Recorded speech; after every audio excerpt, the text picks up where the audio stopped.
Quero primeiro fazer um registro, a deputada Conceição já fez em a parte, mas ratificar o que diz a deputada Conceição no sentido de que o deputado Sinésio é digno de referências positivas, pelo esforço que faz de construir alternativas econômicas para o povo do estado do Amazonas.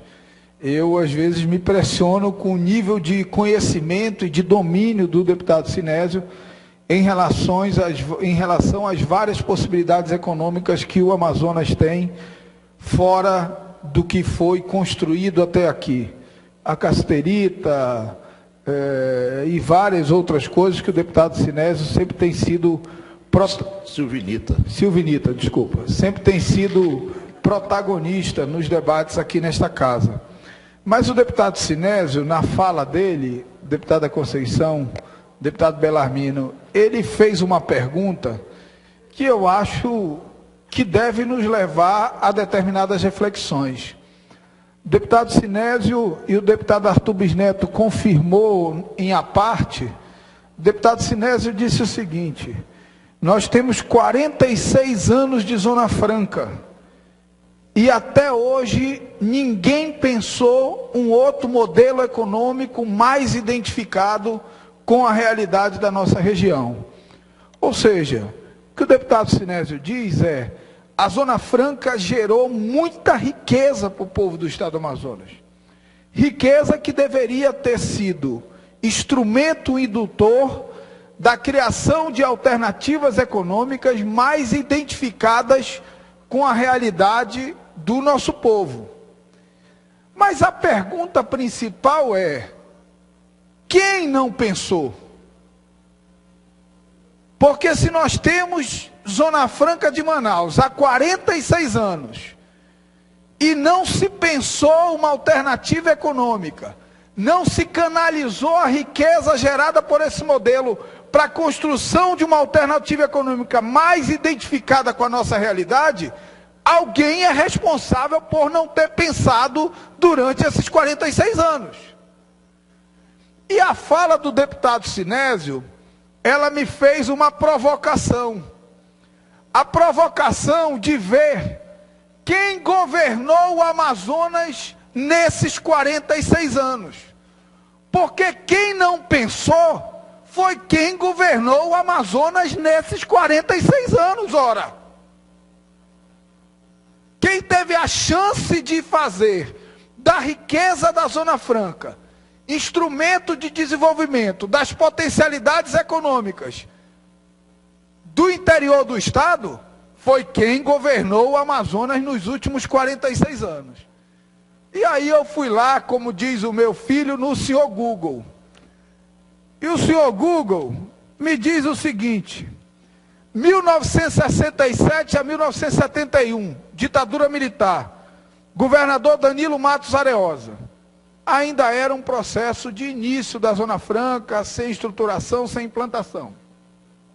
71 a 75, governador João Walter. 75 a 79, governador Enoque Reis. 79 a 82, governador José Lindoso. 82 a 83, governador Paulo Pinto Neri.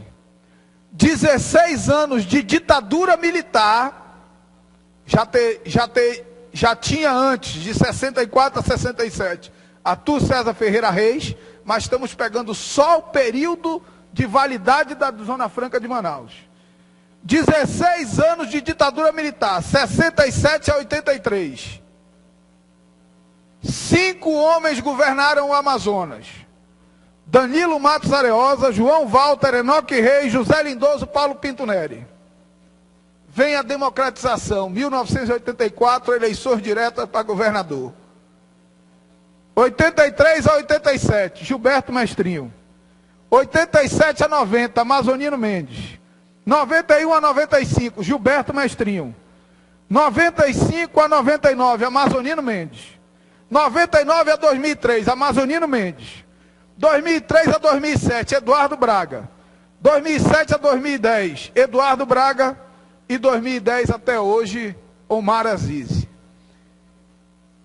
E a primeira questão que nos faz a reflexão do que nós estamos fazendo com a nossa democracia. O Amazonas, em 16 anos do período de Zona Franca de ditadura militar, teve 5 governadores. Em 30 anos de democracia, teve 5 governadores. A ditadura militar foi mais democrática com o povo do Amazonas no que diz respeito à alternância de poder do que a democracia. E aí, a resposta à pergunta de quem não pensou alternativas econômicas, de que quem não aproveitou a pujança da riqueza da Zona Franca de Manaus para construir um outro modelo econômico, tem nome e sobrenome: Gilberto Mestrinho, Amazonino Mendes e Eduardo Braga. Porque eles foram os governadores no momento de pujança do polo industrial de Manaus. Eduardo Braga assumiu o governo do estado com um orçamento de 5 bilhões de reais. Entregou com um orçamento de 13, de 12, de 10, de 11. E aí há que se pensar que nesses 5 anos, se o orçamento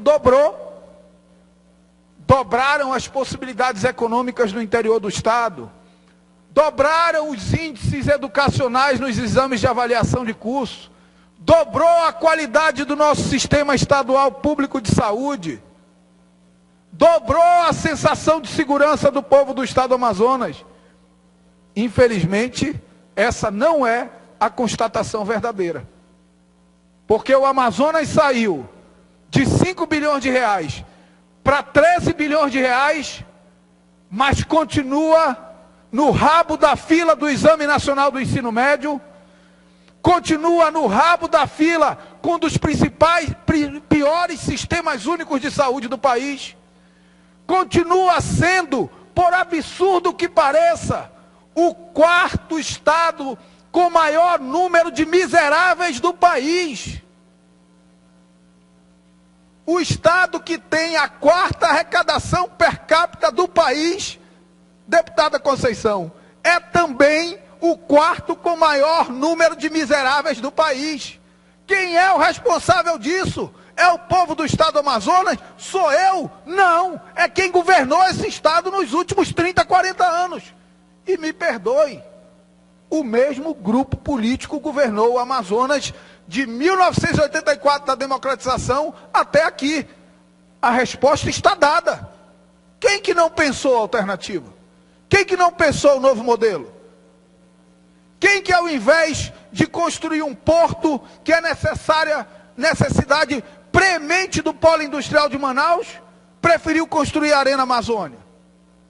Quem que, ao invés de investir em infraestrutura de energia e de telecomunicações, preferiu gastar 1 bilhão na ponte? Fui eu? Foram os empresários do polo industrial de Manaus? Ou não foi ninguém? Ou é obra do destino e do acaso?